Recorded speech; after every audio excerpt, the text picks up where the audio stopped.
dinosaur was, you know, 3 billion years old and we dated his bones and all this other stuff, right? Yeah. So think about this. Just consider this from a theological perspective. We don't know. I'm not arguing for the age of dinosaur bones. We don't know. I'm not a scientist or anything. But what we do know for a fact is that sin has only been in the world about 6,000 years.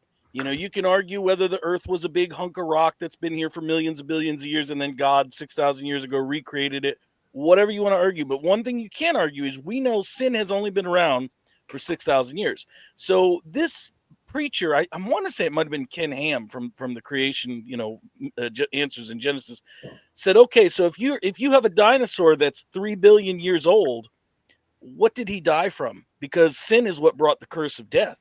So see, it just doesn't make sense because before us troublemakers, Adam and Eve, there was no death. So why would you have something way older than sin that would die? You know, it just doesn't make sense. That for me really kind of like the logic in that. I'm like, okay, yeah. Yeah, and I get the idea. Welcome to the show, Jason. Thanks, How man. you doing? Good to see you, brother. Apologize for the link there. I blasted out a bunch of links at the last minute, and I'm That's sorry I okay. missed you. I figured I'd catch some people in the comments if they want to jump on or whatever. I'll just send them the link. What is interesting, and this is me going off the record so early. This is how the Black Swan thinks. When you talk about Noah and the flood, and after Noah and the flood, we kind of look at it kind of like a surface level. We see the three sons, and then they take off in different directions, and then they start spreading out with various dialects, various languages, I guess. Obviously they had one common, and then as you branch out, you start speaking, based on where you are and all this kind of stuff. Words start forming and all this. You could almost build a case. I'm going somewhere with the dumbness of evolution and stuff.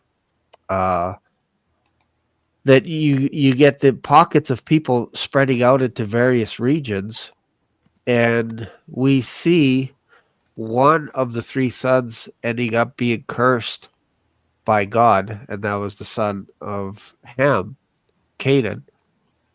And we get this idea that whatever happened, whatever the son did, whatever Ham did, his generation after him got cursed because of it.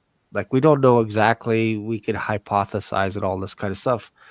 But it's interesting that a little while later, all these nations come together and they try and build this tower. And they have one common language, and God comes down, confuses their languages, and then basically, or takes away the common language, and then they spread back out again. I find it interesting that there's one tribe that goes in the direction of the east, where we have Asians and all that kind of stuff, and then we also have people migrating and going south into Africa and stuff. But there's these pockets of people that write on caves, and they usually write in the form of pictures. It's not always like language, like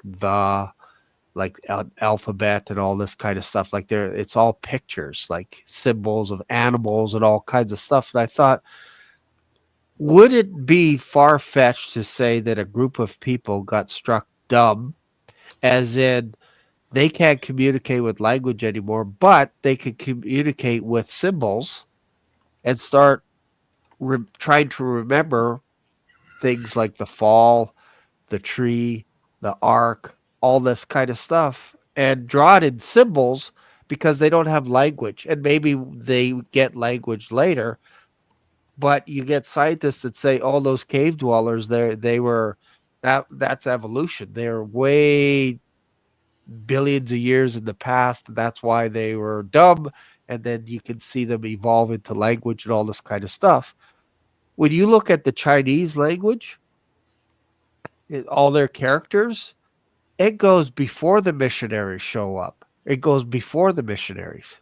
So back into the past, where you could argue some of their characters, like for Ark, it's like picture like 8 people on a boat, and then you got a mouth, and you got all kinds of stuff, and it's like, how is it that they knew about the ark and temptation. It has a picture of a serpent and a Hmm. woman and confusion and all this kind of stuff. And you're like, wait a minute here.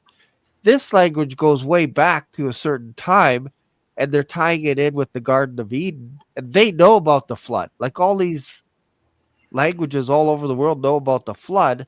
But I just found it interesting that when we go to the Gospels, you see Zechariah being approached by an angel, and the angel says, your wife is going to have a baby, and he starts laughing and saying, "How could this even be possible?" Starts doubting, and the angel says, "I'm Gabriel. I stand before the Lord. You're going to be dumb." And later, we see people trying to figure out what the child's name is going to be. They're like, "Let's call him Zachariah or something," and they're like, "No, no, no, can't be that," or whatever. They're looking at John. Tell us what this child's name could be. And they're trying to motion to him, like give him signals. And I'm like, that's weird. It's almost like he's deaf, but he's not deaf. I think he couldn't comprehend them because when they're trying to motion to him, he's like grabbing for a tablet. And then as he writes something down, he speaks. His name is John.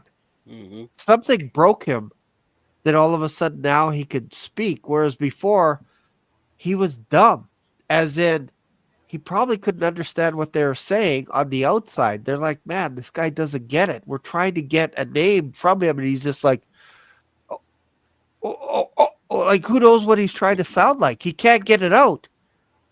And then all of a sudden he writes on a tablet, and all of a sudden his name is John. And bam, everybody was amazed that he could speak. I find that interesting. It's kind of a round circle, but yeah, people get Yeah, dumb. yeah, Is my whole absolutely, point. In absolutely, traffic, people get dumb. I'd like absolutely. Yeah, to yeah. comment on Sure. what Derek had said. Maybe 2 weeks ago, I made a video because I kind of wanted to challenge a guy online about the very thing that Derek was mentioning. I said, so you're a Christian? He's like, yeah. I said, so you really believe that Jesus came here, died for our sins on the cross? This is about sin, and you agree that sin brought death into the world. Like he's agreeing with all this.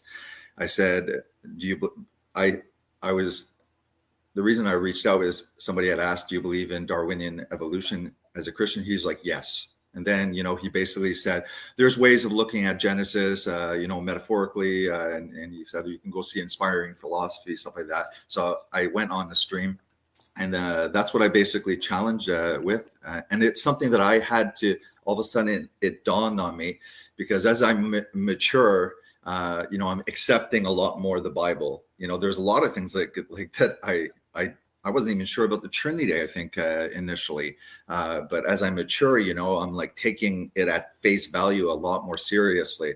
And that's what I told him. I said, then if you believe in Darwinian evolution, then death arrived way, way, way, way before man ever came from monkey. And I was like kind of challenging him with how do you take that seriously, when it's completely, death in a way is the creator. Because if there's new body systems that are being formed through just random flukes of mutations that happen to be beneficial, for that mutation to evolve and go forward, all the other body systems have to die. So death is the creator. And the magic is, well, if you just put billions and billions of years out there, somehow billions of years is the magic. So it's a complete, really inversion. Now, I'm not going to go and say like, you're not a Christian because you believe in Right. Darwinian evolution, but it's like, it is important, I think, to throw it out to Christians to really think about this, because every time we give, the wisdom of this world just a little bit of a foothold, then it's the atheists, agnostics, the secularists, the materialists. They'll use that little point that we give away because we want to like be like, well, you know, I believe in science too, and then it leaves it open to criticism, to, you know, to be ripped apart. And also with the dinosaurs that you had mentioned, just you mind popping up just a share screen? It Sure. won't take long. We're I, not going through any articles, but it's important I for had people to to know this. I had to go away for a sec because I put one of those That's fine. Hall's candies in my mouth and it made me sneeze. So I'm like, I want to blow. I've been breathing in grass cuttings all day, so I might be right there with you. I might be sneezing in here. We're popping in and out, right? Allergy So season. let me see if I'm still Okay. here. Yeah.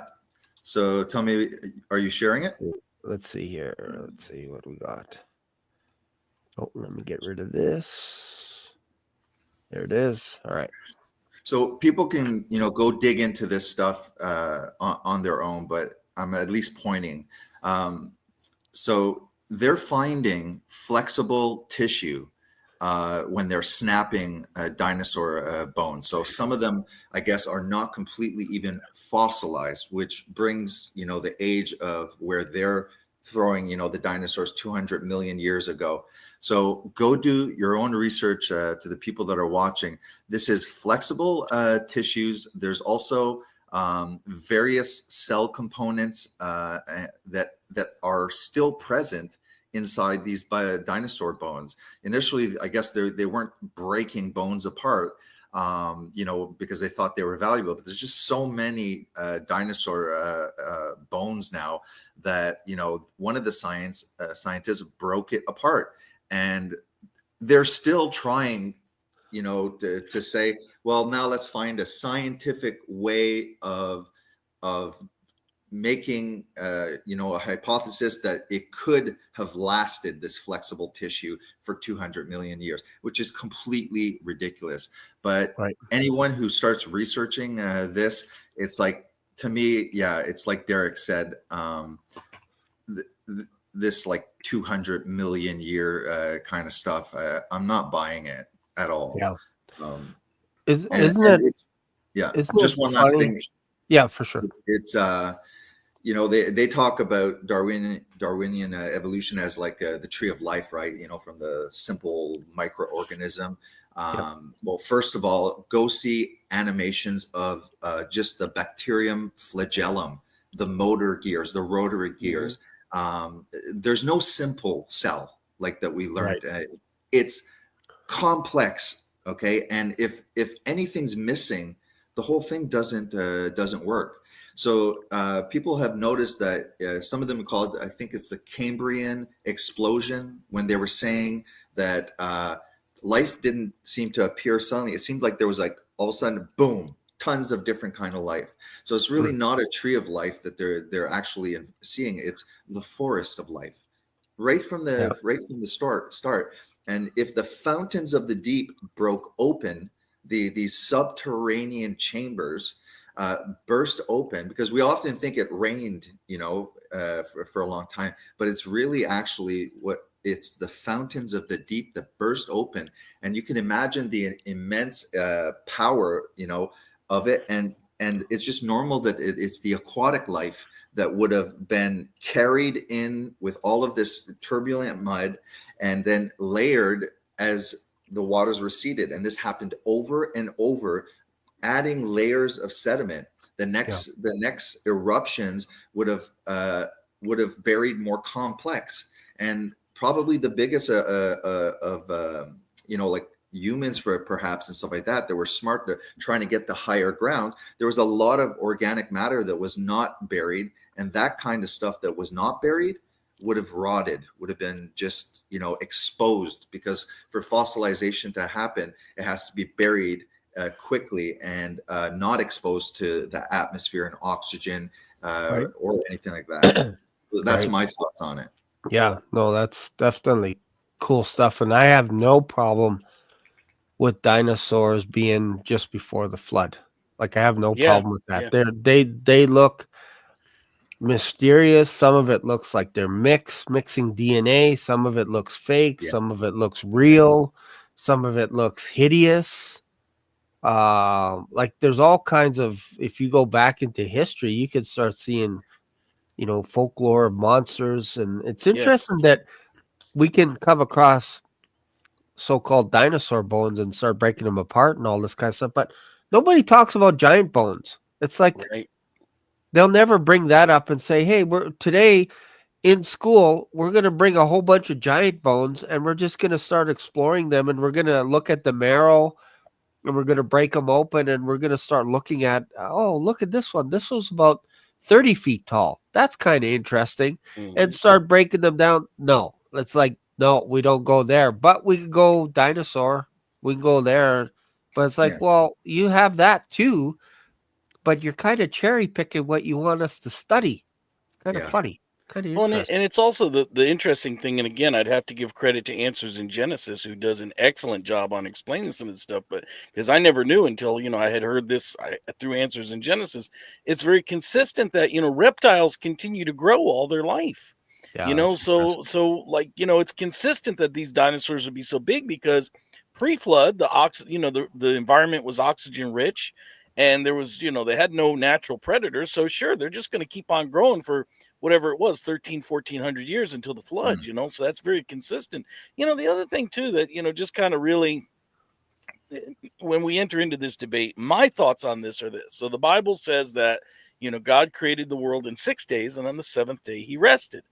And I think it's easier. Some people get, they get clouded up with carbon dating and all this other stuff, which to me, I, I'm like, look, none of us were around 2 billion years ago to test the carbon then compared to the carbon today. So how do we know that it doesn't decay at a rate that's not standard, that it decays? Yeah. We don't know these things. I'd rather just believe what God said. But some people, they think, well, it's easier for them to believe like God took, 7 billion years to create the earth instead of 7 days.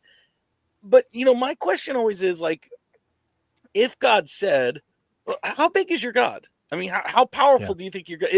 I believe personally, my belief is if God wanted to create the world in 6 minutes instead of 6 days, he could have. Yeah. Yeah. He could have talked like an auctioneer and just said, let there be light, let there be, and boom, there's Earth. So Yeah. he has the power to do that. So because he chose to do it in 6 days rather than 6 hours or 6 minutes, what's the difference? So Yeah. that to me is like the focus. Like, is your God powerful enough to do what he said he can do or not? If you Yeah. don't believe he can do it in 6 days, now that's a bigger problem, because now you're going to doubt whether he can actually raise a man from the dead, which is what we're going to celebrate this Yeah. weekend. Yeah. He either can do it or he can't do it. Yeah. And for me, I'm just like, you know what? I'm just going to believe it. It says 6 days. I'll believe 6 days. Um, Yeah. we can argue again, was it says the earth was without form and void, and so was there some kind of big rock that was like, did he? People will argue, well, he recreated the earth. All right, we can have those arguments. I don't mind Yeah. talking about that. But as far as Yeah. the world as we know it, the world we currently live in, Yeah. I think it's only about 6,000 years old. And it was made in 6 days. Yeah.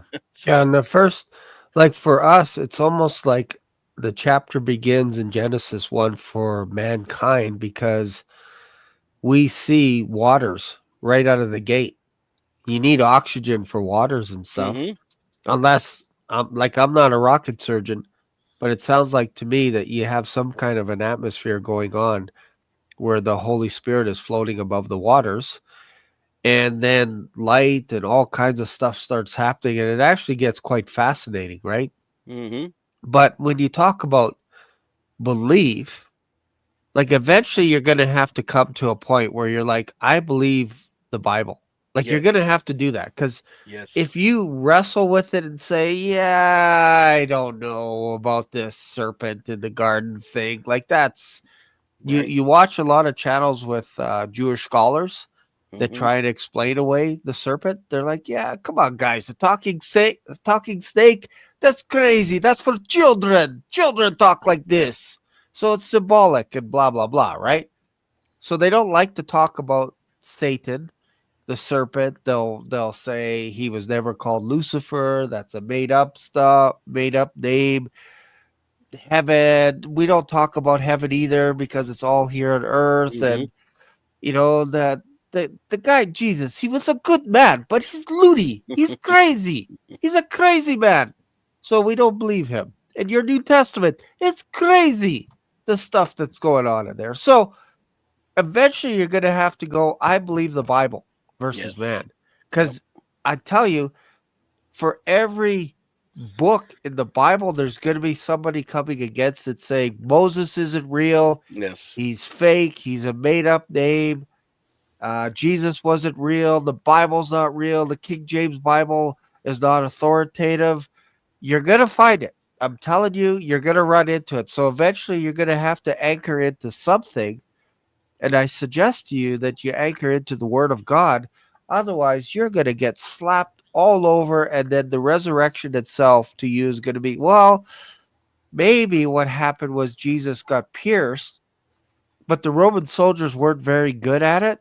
So when they looked away, he pulled himself down with his hands. And then after he got harpooned, he pulled the spear out and then drug himself across the cobblestones and made it to where the disciples were banging on the door. And they're like, is that somebody knocking on the door? Because it sounds like it's a puppy at the door on the front because it's so low. Let's go check. Let's open. Oh, our savior of the universe. You're here. Wow. You look a little rough around the edges still. I know. I made it. I pulled myself off the cross. Yeah. Let's get this church going here. Like, eventually Yeah, you're going to be like, man, this is what people are believing out there, that Jesus pulled himself off the cross, stuck away, the if you disciples were, grabbed him. I was gonna say, if you were Peter, James, or John, or any of the rest, you wouldn't die for that. That's not something you would die for that story. If you saw a guy pull himself off the cross, you wouldn't give your life as a martyr for that. You wouldn't die for that. No, I can't imagine what the conversation would be around the campfire. Jesus, do you want a little bit of this? Because you're bleeding out the side, like Yeah, right. This where the spear was. You're bleeding still. Yeah, Beard is plucked off. Like, he was marred beyond recognition. right. And he's going to talk to you about, hey, I overcame death, so can you guys. He wasn't the Black Knight on the Holy Grail, in other words. Yes. I can still go on. I can still fight. No. Come back. I'll bite you. Yeah, I'll bite you. Exactly. No, it's just a flesh wound. Amen. I see Angina just said hello, just a monkey in traffic. For anybody that's wondering, see, first of all, I wanted a cool nickname like Jason John Swartz. He's got the man, the myth, the legend. That was already taken. But for anybody that's wondering, this is an homage. How you like that big fancy $10 word? This is an homage to Shane and Bob Barber on Uptime the other night, because Shane was telling Bob, like, get any of us in traffic and get us stressed out. We're just like a monkey in traffic, He's like, ooh. I love that. So I'm like, that's my new subheading for at least today, anyway. You can almost build a case for evolution right there. That's right. Man, that would be shaky ground for me, because I've turned into a monkey in traffic. It's devolution, though. It's not evolution. We all devolve when we get in traffic. Yeah. So funny. I think something that's really relevant to the resurrection, and I for some reason, yes, Christians have a strong opinion on this. Maybe it's because it comes currently it's housed by the Catholic Church, but as a side interest and something that actually, prior to becoming Christian, really kind of made me go, whoa, like maybe this guy ain't just a mythology and stuff like that, is the Shroud of Turin. Yes. And it's not an icon. It is literally a burial shroud, okay, of a man that is crucified, that happens to have all of the marks of the Jesus described in the biographies, the Gospels. The back, we have the scourging marks. The front, we have the scourging marks. We have something that's quite unique, because there's many people that were crucified, but there's wounds on the top of the head, about 50 wounds, just if we're counting the head. And interestingly enough, often we see a depiction of the nails going through the palm of the hand, which, to be honest, would rip right through the flesh. The nail marks of the man, I'm trying to be objective, not saying it's Jesus, right. Okay, let other people decide, is between the radial and ulnar bone, okay, and right here where there's a grouping of bones that would really solidify. It is so it has all the markings. It's human blood. it's AB. The blood samples analyzed have ferritin, creatinine, bilirubin, which are markers in the blood that increase during trauma. Okay, because creatinine is builds up in the blood. It's a when you have muscle breakdown. So you can imagine just the scourging marks all over his muscle tissue. With people get what's called rhabdomyolysis during marathons sometimes, because they run and the muscle breakdown. The creatinine and all of these markers also clog up the kidneys. You can go into kidney failure. So if this is a forgery, it means that this guy was amazing, okay? Yes. Because he thought of putting blood samples of a traumatized victim. Right. So there's the shroud.com. You can look that it's, AB. It has biological markers of traumatized blood, and the image is on just 1/10 of the fibers of this burial shroud. Right. There's a place where I checked, it's like some insane amount. If we were to, like, it's like an X-ray, right? You know, we're shooting radiation yeah. through the body, and it's an imprinting. So it has three-dimensional qualities. It's the most tested artifact in the world.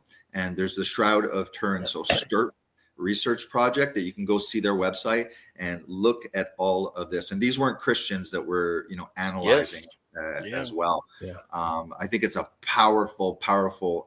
It's the world's first selfie, and it's inverted, right? So you know how when we used to take pictures and we'd get like the photo negatives and they're all distorted, but the photo positive has details. Well, it's the opposite.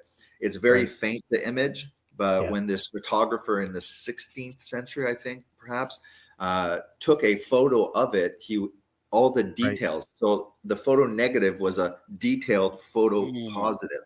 I think this is extremely relevant. Do you want to are they so these are non-Christians that are studying it? Not Christians? The Shroud of Turin research project, they were just secular scientists. One of them, his name is something, Barry Schwartz. Was an atheist. He's your brother. You found him. You found him. Let me just did they share find screen any? Just so people can see it? And did they find any fold creases in it? Well, there's a lot of stuff. Because remember, it was folded up, and then where it was housed in a silver casing in a cathedral, it burnt down. And what ended up happening was the silver started leaking. And let me just show you where the scorch marks are. So non-Christians found this in a Catholic church. No, this popped up. It was given suddenly. Now I might be a little I'm paraphrasing from memory. It was given to some family. It just suddenly resurfaced as a gift. And then eventually became housed in Turin of Italy. Currently, at one point, it's the Catholic Church that now has possession of it. But this doesn't originate from Catholicism. This was present in history prior to where it's currently being taken care of. So is this where we get the white Jesus from, the white European face of a Jesus? Is that kind of the idea behind? Yes, this is where we get the more classical image of Jesus. The images started to be depicted like this when this came on the scene. So you see that all the white is where there's bloods, and look at all the stripes. Okay, that's all the flogging marks right here. This area, this white, that's blood. That's exactly where you remember in the gospel. Remember, obviously, you remember the being pierced because he died the side wound with the spear. These triangles, though, are repair areas because of a fire that occurred. And the latest research for dating of this is wide angle X-ray scattering wax, which looks at the natural degradation of the fibers. This is flax fibers. So it's the natural degradation of the cellulose, and it's dated to first century. There was in 1988 carbon dating. Now, first of all, this thing went through a fire, and you're going to use carbon dating. Second of all, it was highly, highly biased. The labs knew what they were testing. It was supposed to be 3 different sample areas. It was taken very low here, and we know that there's a repaired area because it was unraveling. So they actually sewed during the time, like probably medieval times, they sewed areas on the outer limit, and it's not the same. One of them's flax, the original, and the sample is cotton. So this is this is amazing. And I think they said the amount of energy required is insane. Let me see if I have the estimates of it. Approximately 34 billion watts of ultraviolet radiation over the span of a billionth of a second. Because if you need enough energy to create that X-ray image, but the duration, if it's too long, would have just caught it on fire. And there is something you can check just on PubMed, DNA, low grade biophoton emission from DNA. So in PubMed, it actually says that our DNA actually emits biological light, a very low grade biological light. And let's use our imagination. At the time of his resurrection, you can imagine that there was a burst of light, okay, not coming from heaven down, but from inside outwards to because it has to come from the body and then outwards into into the cloth, so it was brief. And so the whole shroud is proof of the crucifixion because of all the wounds that match up with the Gospels, proof of his death because of the amount of blood and the biological markers, and then proof of the resurrection because of the image that science still to this date cannot explain. Right. Yeah. Oh, that's interesting. Yeah. It's funny. I had a dream a while ago, I don't know, probably about a year ago or whatever. And you know how most dreams you can't control? Most of them, like I think I've had 1, maybe 2 dreams where I can control the input, the data, and change things around or redo the dream. You're like, oh, I didn't like how that one ended. Then you redo it again or whatever. But this dream was kind of, I remember praying before that the Lord would show me a rapture. I prayed about it. Lord, could you just show me the rapture or whatever kind of thing? And instead, what I got was a funeral. So I saw myself at my funeral rising out of the box, out of the case. It was like a black case or whatever. And I was rising up towards heaven. And I saw Jesus, but he didn't look like to me. And again, I'm a white guy. So in my head, I'm thinking, I'm going to make Jesus look like what I think he should look like or whatever. But when I got to heaven, he kind of looked like a Trinidadian. And I was going to say something in my dream to him, but I thought, that's kind of too obvious or whatever. And I'm like the first thing is, you look black to Jesus. That's what I felt like saying to him. But my dad showed up, and I also was busy with looking at some other relatives, right? And I'm like, then I woke up. So it was real quick, but that's the first thing I saw was like locks. And I'm like, you look very Middle Eastern, almost Trinidadian, I would say, because of the dreadlocks and all that kind of stuff, right? and he was happy and everything. I'm like, oh, that's totally not what I thought Jesus would look like. I thought he looked more like Derek, because look at Derek. You can pose an argument. Derek looks either like Noah Don't blaspheme the Lord or that way. Abraham. He's gonna hold you accountable for that, bro. But it's kind of like we have our picture when we go around. Oh, there's a European Jesus, skinny, white, redheaded, all this stuff. And I'm not saying he may not look like that, but if you go to Africa, they don't think Jesus looks like a redheaded white guy. That's European. We think that, and probably in China, it probably looks more Asian. I don't know. I'm spitballing because I haven't traveled all over the world, but we kind of have an influence over what we want Jesus to look like. And maybe perhaps that's why it was kind of forbidden in the Old Testament to have images of God, right? Because there's a reason why he went beside Moses and put his hand over him when he was in a cleft of a rock to hide his face. Maybe that's Jesus, and he didn't want Moses to see him right away from the face. I don't know. I don't know. And they start making images and all this kind of stuff. Also, right? I mean, I think that also even to make everyone happy, no matter whether he looked darker pigment or not, he was, even in his resurrected body, that's not his true image either, right? We know that the transfiguration, and then we have his hair white as wool, and I mean the true image of Jesus is like fire bellowing out, his legs looking like bronze, his eyes flaming fire. There he is, and that means he doesn't look like anybody.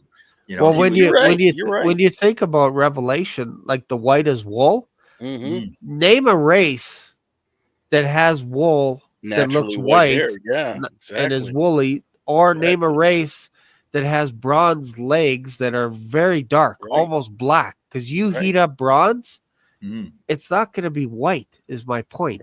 Like, you have white garments, white clothes, and I get it. Like, I'm not saying, like, if I were to come back in another life, the kind of skin type that I would like would be Persian. I think I'd like to come back as a Persian, or maybe kind of like a Middle Eastern, like some of their skin. I'm like, you have amazing skin. Look at this. I break out. I'm blotchy all over. Like some white guys, we look horrible. Like horrible. I'm gonna give you something to think about, and this is gonna be strictly off the record, as you like to say. Okay. Now you're safe if you do it off the record. You're safe. So Jason, if you want to say something, just go off the record, and then we're safe. I shared an image with you, and the reason I shared it is because we were talking about the shroud. This is supposedly a computer generated image of what the man in the shroud would have looked like. If you want to share it, feel free. If not, that's okay. Where is it? Share it. Okay, so this is supposedly what they took from the shroud, what the man in the shroud would look like. Now, having said that, again, do we know that this is what Jesus looked like when he was on the earth? No, we don't know. And I'll be very honest with you. I had a vision and or a dream. I don't know if it was a dream. I don't know if it was a vision, but it happened when I was about 20 years old. I was recently born again, and I was fairly well convinced the night that I had it, I was pretty sure I was going to die because I had a really bad fever. I was in a hotel room with no heat in about, November, like late November. And I was pretty, when I went to sleep, I really thought, well, this is it. I thought I'm just going to close my eyes and die because that's how bad I felt. And again, I don't know if it was a dream. I don't know if it was a vision. All I know is that after I went to sleep, like I was on the ceiling of the hotel looking down at the hotel room. I saw my body laying in the bed. I saw the door to the hotel room open, and a figure all in white walked in, kissed me on the forehead, and immediately, like that, I woke up. My fever was gone. I was totally healed. And I knew it was Jesus, but I never saw his face. That's the thing. He was all in white, but I never saw his face. So what he's going to look like, again, the Bible says we know him after the flesh no more. We don't know, what he looked like then, and whatever he looked like then, he's not going to look like when we see him in heaven. And here's what's going to blow your mind. This is what I'm going to say is off the record, okay? Could it be that whenever we get up there, could it be that he is so glorious and so marvelous that the features of his face are almost like a shapeshifter that go from an Oriental to an Anglo to a Negro to a, like all different features. As we're looking at him, we're going to see all of humanity in him because he's our creator.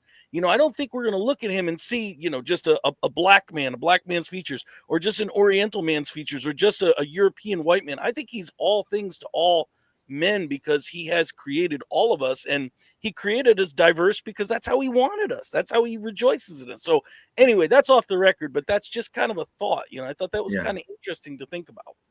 I think this one is a more accurate recreation of what he assuming the assumption that the Shroud of Turin. So let's stay objective. This is a more accurate AI recreation of what the man likely looked like. I'm not playing the volume, and I'll stop and pause because I don't want to get striked or anything. Sure. I just want to see the transition. Is it on? Let's see here. It's supposed to. It's a short. I don't see it yet. You should. It's not this one, right? Yeah, is that it? Yeah. Okay. Yep. Okay, so this is more realistic, I think. Oh yeah, that's interesting. Yeah, and he looks like the Semitic people, That's kind of that's kind of what I. That's picture. More realistic. The other one is a little too Caucasianized. Yes, he's a little too good looking too.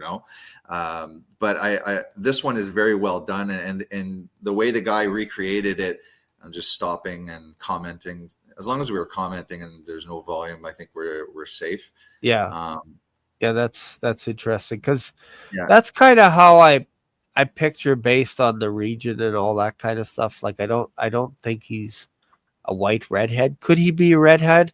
For sure, he could be. I think you'd have a better case that the Antichrist is going to be a redhead. Now I've heard some weird things about redheads. I have heard that redheads are like from Nephilim or something. But see, I could say that because I'm married to a redhead. So I don't think that's the case. I've heard that. You prefaced it by off the record. Off the record. That's any right. redhead could be the Antichrist. No.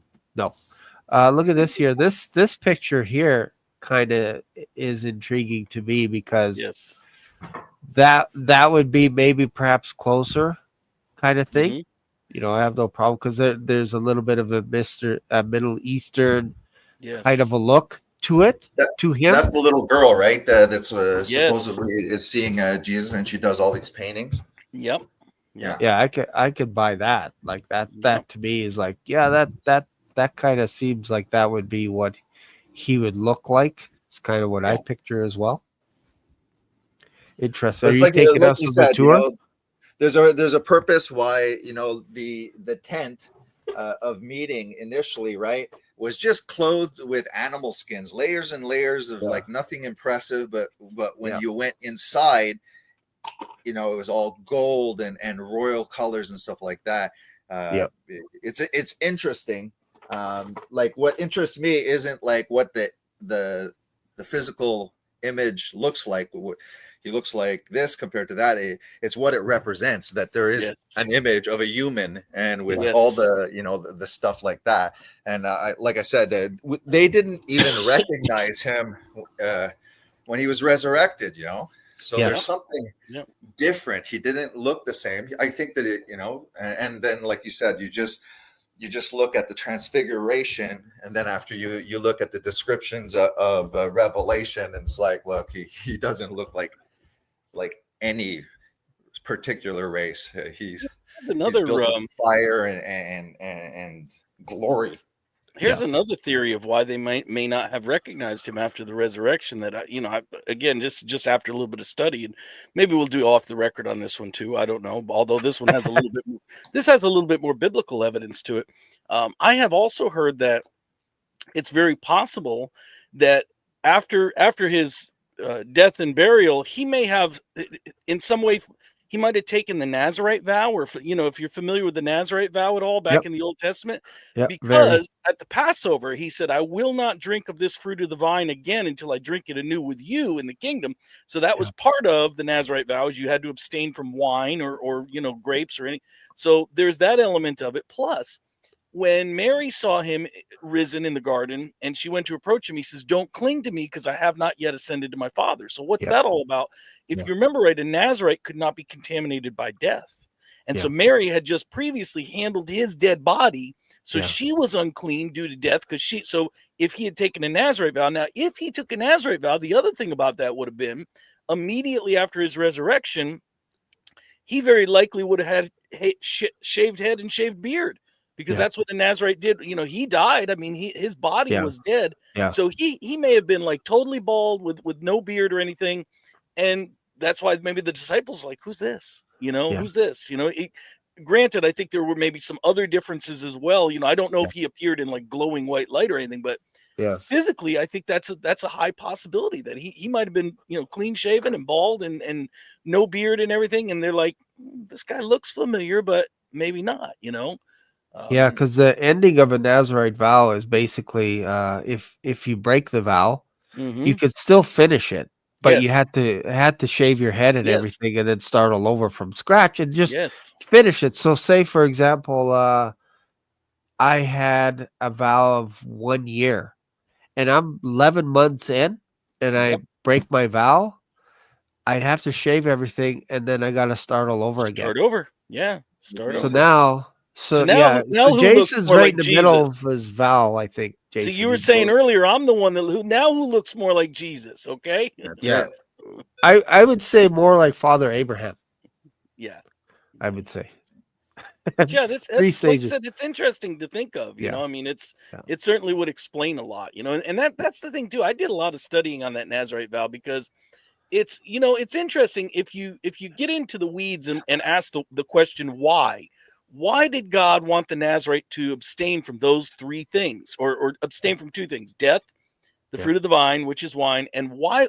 Here's the real kicker: why grow your hair long? Why? yeah, Now, yeah, I can explain the death part and the wine part. I could say, okay, well, the fruit of the vine, that has something to do with communion, just like Jesus said he was going to abstain until he saw us again.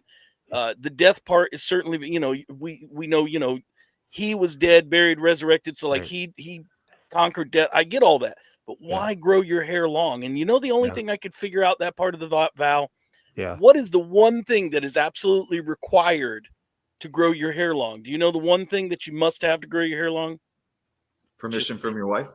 Yeah, right. No, well, first of all, you got to start out with some hair. Like I don't have Yeah, any, but yeah, patience. If you think about it, the only thing yeah, you're going to need to grow your hair long is you have to wait and be patient.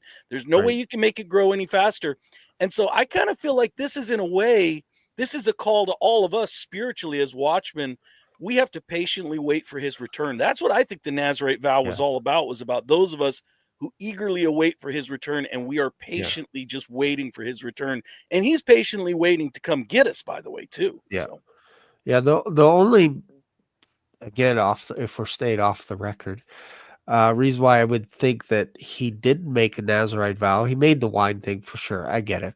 mhm. Is he touched so many dead bodies, man, Right, right, in his lifetime? Like he would touch dead bodies and right, raise them up from the dead. So sometimes, if you're making a Nazarite vow, you can't touch a dead right, body. And he right, wasn't a priest or anything, right? Like he was right, in his earthly ministry, he wasn't showing up as a priest.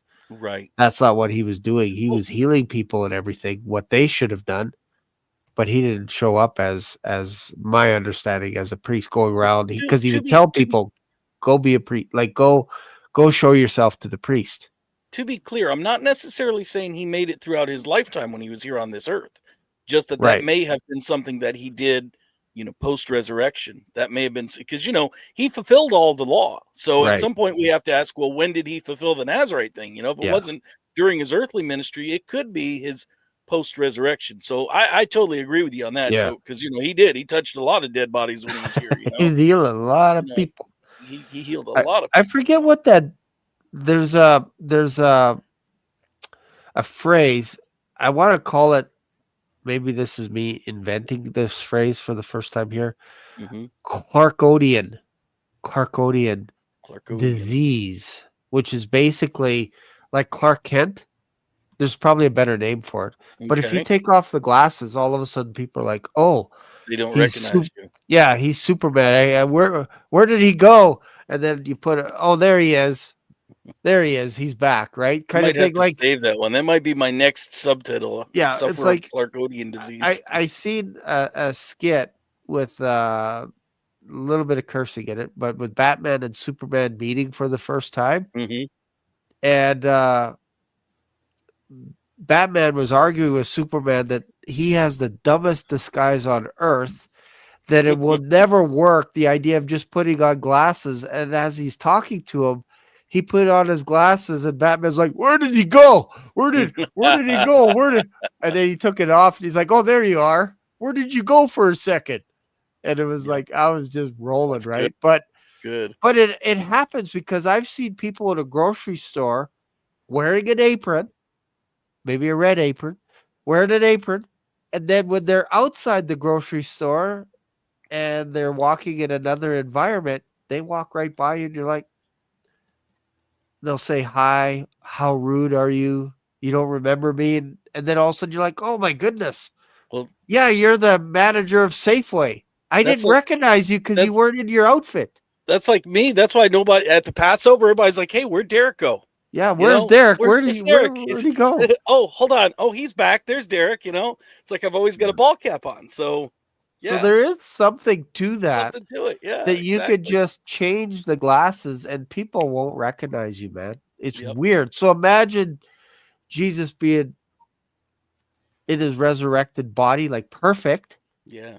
And the last image that you have of is his beard being ripped off and being beaten Yep. and bloodied. That's going to burn right in your retinas. And then when Yeah. you see a guy walking beside you and he's like, what's going on? It's like, are you like a stranger here? You don't even know what's going on? Like on the road to Emmaus, two disciples that knew him. It's like, Mm-hmm. you don't know what's going on. Our master just got killed, and we thought it was going to be resurrected. And people are saying that they see him, and he was going to walk by them Mm-hmm. as they're going into the house. And they didn't get it until he broke bread in front of them and disappeared. And they're like, he was here all along, and we were inside going, man, this guy's reminding us so much of our master. Yep. And he Yep. disappeared. So I know there's something to that where if you shaved your beard, I'm sure you'd walk right by me and I'd be like, I don't I know did you. that once to mess with my kids probably about 16, 17 years ago. I did it just to mess with my kids when they were little, and they both kind of were like, Who are My you? son finally figured it out. He recognized my voice, but it took him a few minutes. Yep. So I don't want to go too much longer here, but I thought Yeah. maybe we could go kind of final thoughts with Jason. Derek, what are your plans for the weekend? And then how you approach, we don't want to call it Easter, but we know it deep down inside what it is, what we're talking about. Yeah. We call it Resurrection Sunday. I kind of like that. So what are your guys' plans for the weekend? Family, yeah. There's a family function. Michelle has a big family, so we're going to be seeing the family Friday. And there's something on Sunday. I'll be doing a live stream on Saturday. I'll be doing a live stream as well in 2 hours on Old Testament Trinity, basically looking at the messenger of Yahweh, where Yahweh shows up in human form. And it's just to prove that the New Testament didn't come up with something actually very new. There's shadows of the messenger of the Lord that is claiming to be Yahweh, then pointing to God. So yeah, it's what convinced me about the Trinity when I was struggling about it. I was getting confused with because they refer to his humanity, but then they refer to his divinity. But the humanity parts where he had a father and a God, I was like, then he can't be God. It was confusing me. But when Michael Heiser did the Jewish Trinity, and he showed me these passages where the word of the Lord is there, saying that he's creator in human form, and the Holy Spirit is there. It was like, okay, it finally clicked. And, so for me, it's very important. So I'm doing a series. This would be episode 2. And that's pretty much it. Yeah. So go check out the man, the myth, the legend. I think you should change your YouTube channel to that name. Man, the myth, the legend. And then Derek can change his channel, Just a Monkey in Traffic. Just a monkey in traffic. That's it. That's pretty much all it is. You might get a few more hits. That's all it is, That's all it is. So what are your plans this weekend? I am going to be I'm actually going with my family to World Outreach Church in Murfreesboro. My kids all like it there. It's kind of a mega church a little bit, but the kids like it, and he preaches a really good message. So I'm not opposed to going there. I like going there myself. So yeah, we're going to do church on Sunday, and to everybody out there, whatever you call it. I mean, we called it Easter when I was a kid, and I learned later in life about, some of the pagan influences, but as long as you know what you're celebrating, whether, we call it Resurrection Day now, and that's probably the most appropriate title. It was at one time called the Day of First Fruits back in Leviticus. That's what it originally started off as, was one of the feasts, and it was the Feast of First Fruits, when you would offer your first fruits. And that's because Jesus is the first fruits from the dead. We have to remember that. That's why he rose on a Sunday, was because that's what the Old Testament prescribed. It had to be on a Sunday when you would offer those first fruits. And he is risen. He's risen from the dead. And because he lives, we will live also. I mean, if not for that, what hope do we have? As Paul said, we've got the promise of resurrection. Whether we die before the rapture, we'll be raised first if we die before the rapture, or we may be alive and remain. And I think that we all look forward to that. I think we're all in that rapture bang zone where I think it's coming very, very soon. Yeah. I did a video on my, YouTube channel. I called it, actually, I'm going to share my page real quick if you don't care. Okay. And that way you can show it. Anybody that wants to go there. It is, if I could get it here. I don't know why this little tab isn't showing here. Maybe I can do this. Oh no, that's not it. No. Let's see. Yeah, it's not showing. I don't know why it's not showing. It's called Why Do I Believe? You could go to my my playlist for my testimony, and it's the first one under there. It says, Why Do I Believe? Evidence of the God of Resurrection. If you are in doubt of his resurrection, or if you know anyone who doubts the resurrection, this video is for you. I made this video especially just with evidences. I'm not trying to slam the Bible down your throat either, believe it or not. I mean, Bible study with Derek. This is more like if you're an outsider looking in, what are some of the evidences just from history that would lead you to believe that this tale that we tell about this man who rose from the dead, why can we trust that is true and accurate? That's what I made this whole video for. And if you have any doubt, or if you know somebody that has a doubt, I would highly encourage you to check it out. So where am I going here? Go to the playlist, My Testimony. You want to see something very Matrix like? Look at this. Yeah. Oh yeah. Here we go. You want to see? We are there. Something very Matrix like. Look at this. Yeah. Oh yeah. Wow. We just transported through time, man. Okay. Sorry. Where are we going? There you go. Right there. See that image? Go below and see that image that I showed you earlier. That one that looks like the Shroud of Turin. Right at the bottom of the page in the middle. Yeah, created playlist. Oh yeah. Okay. Yeah, My there testimony. It is. That's it right there. And, so you want? Of course, you got to watch a commercial, right? I don't monetize these things. That's YouTube. Engineer. Go to boot.dev.